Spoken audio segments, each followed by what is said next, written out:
mine was saying every time you ask and you say this is about legal migration, they answer on illegal migration. You have to keep drawing them back. I just wonder if that's your experience as a politician, engaging with constituents and other people. Well, I think you have to do both. Look, there is serious concerns about the issues around border security. We have small boats end up undermining that border security and also putting lives at risk as well. So that is why it is the huge priority for this government to go after the criminal gangs who are organising this, to get the order back and deal with some of the chaos in the asylum system, and to end asylum hotels.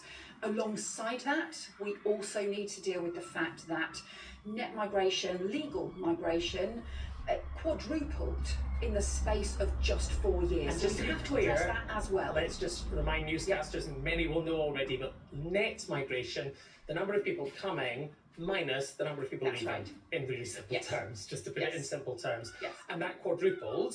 Yes. And when you look at trying to bring that down, is there a country in the world that you can look at and say they've got this right? We're looking at them as quite a good model.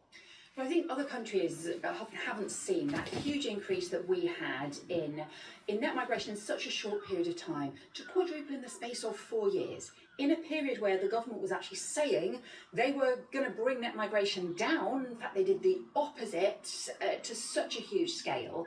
But it was linked to policy decisions that they made that encouraged overseas recruitment. At the same time as training in the UK was being cut, we actually had incentives being brought in. Employers were actually told they would get a 20% discount on wages if they recruited in shortage occupations from abroad and wouldn't have to pay the going rate. Well, that is just completely counterproductive, really damaging, and means that we're not doing the training and skills that we need in the UK, and too often employers are being encouraged to just switch to immigration instead. Bad for the immigration system and also bad for the economy.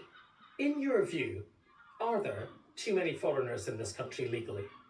People have come to the UK through very many years, through generations, to contribute to our society, to contribute to our economy. So we need to respect and recognise the work that doctors do in our National Health Service, the work that people do in all of our public services, setting up small businesses, coming as international students. But we also have to have a system that is controlled.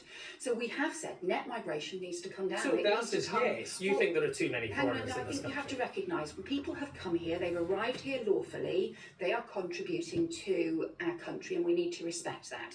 But we also need to ensure that net migration comes down, because it has been, quadrupling. I mean, that is a huge increase.